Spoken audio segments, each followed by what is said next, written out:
Hi friends, நான் உங்கள் MM kitchen மகா தான் பேசுகிறேன். இன்றைக்கி நம்ம தீபாவளி ஸ்பெஷல் ஸ்வீட் என்ன பார்க்க போகிறோம் அப்படின்னா, எல்லாருக்கும் ரொம்ப பிடிச்ச எள்ளடை. நான் எங்கள் ஊரில் எள்ளடைன்னு சொல்லுவாங்க, இல்லைன்னா தட்டைன்னு சொல்லுவாங்க. அதை தான் நம்ம இன்றைக்கி பார்க்க போகிறோம்.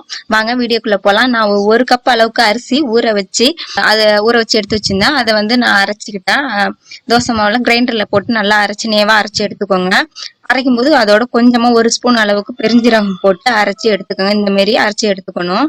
தண்ணியாக இருக்கக்கூடாது, இந்த பதத்தில் இருக்கணும். இதோட ஒரு 10 வரமிளகாய் எடுத்துக்கோங்க. அதை வந்து மிக்சி ஜார்ல மாத்திக்கோங்க. அதோட ஒரு 10 பூண்டு பல்ல எடுத்துக்கோங்க. தோல் உரிக்க தேவை, தோலோட சேர்த்துக்கலாம். போட்டு மிக்சியில அரைச்சிக்கலாம். இப்ப கொஞ்சமா இதோட தண்ணி ஊத்தி கொஞ்சமா அரைச்சி எடுத்துக்கோங்க. காரம் உங்களுக்கு 10 மிளகாவே காரமா இருக்குன்னா 10 மிளகாயே போதும். இல்லைன்னா கூட 2 ஆட் பண்ணிக்கோங்க கூட. இதோட 2 ஸ்பூன் அளவுக்கு பொட்டுக்கடலை மாவும் ஆட் பண்ணிக்கோங்க. அதோட கருவேப்பிலை கொஞ்சமா நல்லா சின்னதா கட் பண்ணி அதையும் இதோட சேர்த்து ஆட் பண்ணிக்கோங்க. நான் வந்து தட்டைக்கு வந்து புழுங்கல் அரிசி தான் ஊற வச்சு 1 கப் அளவுக்கு ஊற வச்சு அரைச்சி எடுத்திருக்கேன். நல்லா நேவா கட்டியா கொஞ்சம் அரைச்சி எடுத்துக்கோங்க. இதோட நம்ம ஊற வச்ச கடலைப்பருப்பையும் கொஞ்சமா ஆட் பண்ணிக்கோங்க. ஒரு 2 ஸ்பூன் அளவுக்கு கடலைப்பருப்பை ஊற வச்சு அதையும் இதோட ஆட் பண்ணிக்கோங்க. வரமிளகாயையும் பூண்டும் போட்டு அரைச்சி வச்சிருந்த பேஸ்ட்டை இதோட ஆட் பண்ணிக்கோங்க. கொஞ்சமா உப்பு தேவைக்கேற்ப ஆட் பண்ணிக்கோங்க. ஆட் பண்ணி எல்லாத்தையும் கையால நல்லா பசைஞ்சு விடுங்க. எல்லாம் நல்லா மிக்ஸ் ஆகுற மாதிரி மாவுல நல்லா கையால பசைஞ்சு விடுங்க. கொஞ்சமா 1 ஸ்பூன் அளவுக்கு மட்டும் நெய் ஆட் பண்ணி பசைஞ்சு விடுங்க. நல்லா பசைஞ்சு எடுத்தாச்சு. பாருங்க, இந்த அளவுக்கு கெட்டியா இருக்கணும் மாவு. உங்களுக்கு சப்போஸ் தண்ணியா இருக்க மாதிரி இருந்துச்சுன்னா அதோட கொஞ்சமா பச்சரிசி மாவு கூட நீங்க லைட்டா சூடு பண்ணி கூட இதுல ஆட் பண்ணி இந்த பதத்துக்கு எடுத்துக்கோங்க. இதுல கொஞ்சம் மிக்ஸ் பண்ணி கூட இந்த பதத்துக்கு நீங்க எடுத்துக்கலாம். இந்த மாதிரி நம்ம எல்லாத்தையும் உருண்டை பிடிச்சி எடுத்துப்போம். ஃபர்ஸ்ட்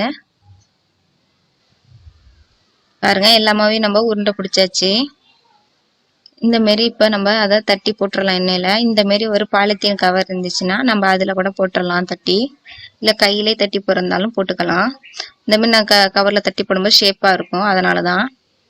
இந்த மாதிரி ஒரு பாலித்தீன் கவர்ல லைட்டா எண்ணெய் மிக்ஸ் பண்ணிக்கோங்க. மிக்ஸ் பண்ணிட்டு நம்ம ஒட்டி வச்சிருந்தா அந்த உருண்டையை அதுல வச்சிருங்க. வச்சு லைட்டா அந்த பேப்பரை மடிச்சு அது மேல லைட்டா நம்மள்ட்ட இருக்க சின்ன பிளேட் மாதிரி இருக்கும், அதை வச்சு லைட்டா ப்ரெஸ் பண்ணுங்க. உங்களுக்கு கரெக்டான ரவுண்ட் ஷேப் வந்துடும். பாருங்க, இந்த மாதிரி கரெக்டான ரவுண்ட் ஷேப் வந்துடும். அப்படி சப்போஸ் உங்களுக்கு இது மாதிரி வேணா கூட கையில கூட நம்ம தட்டி கூட போட்டுக்கலாம். நமக்கு ரவுண்ட் ஷேப் வரணுங்கிறதுக்காக நம்ம இந்த மாதிரி வச்சு செஞ்சு போடுறோம். பாருங்க, கரெக்டா இருக்கு. இதை இப்போ ஒரு நல்லா காஞ்ச வெள்ளை துணியில போட்டுக்கலாம். ஒரு வானல்ல ஆயில் மிக்ஸ் பண்ணிக்கோங்க. ஆயில் நல்லா காயட்டும். இந்த மாதிரி போட்டு நம்ம தட்டி வச்சிருந்த எல்லா வடையும் ஒரு 10 நிமிஷம் அளவுக்கு நல்லா ஈரப்பதம் போனதுக்கு அப்புறம் நம்ம எடுத்து அதை போட்டுடலாம். பாருங்க, எண்ணெய் நல்லா காஞ்சிருச்சு. இப்ப நம்ம தட்டி வச்சிருந்த அந்த எள்ளடைய பொறுமையா தோசை திருப்பியால அந்த துணியில இருந்து ஒரு பிளேட்டுக்கு மாத்திக்கலாம். இப்ப நம்ம எண்ணெயில போட்டலாம். எண்ணெய் நல்லா காஞ்சிருச்சு. நம்ம அப்படியே கையோட தட்டியே போடலாம். ஆனாலும் அது வந்து தட்டை வந்து ஈரமா இருக்கும், எண்ணெய் நிறைய சாப்பிடும். இந்த மாதிரி நம்ம தட்டைய தட்டி ஒரு வெள்ளை துணியில போட்டா ஒரு 10 நிமிஷம் அளவுக்கு போட்டோம்னா தட்டையில இருக்க ஈரப்பதம் இருந்துச்சுன்னா எல்லாம் இதாயிடும். கொஞ்சம் தட்டை நல்லா காஞ்ச பதத்துக்கு வந்துடும். அதுக்கப்புறம் நம்ம எண்ணெயில போடும்போது நல்லா மொறு நல்லா டேஸ்டா இருக்கும். அதுக்காக தான் நம்ம துணியில போட்டுட்டு ஒரு 10 நிமிஷம் கழிச்சு எண்ணெயில எடுத்து போடுறோம். பாருங்க, 2 பக்கம் நல்லா திருப்பிட்டு நல்லா வெந்துருச்சு. இப்போ இதை நம்ம ஒரு பிளேட்டுக்கு மாத்திக்கலாம். இந்த மாதிரி எல்லா தட்டையும் நம்ம போட்டு எடுத்துக்கலாம்.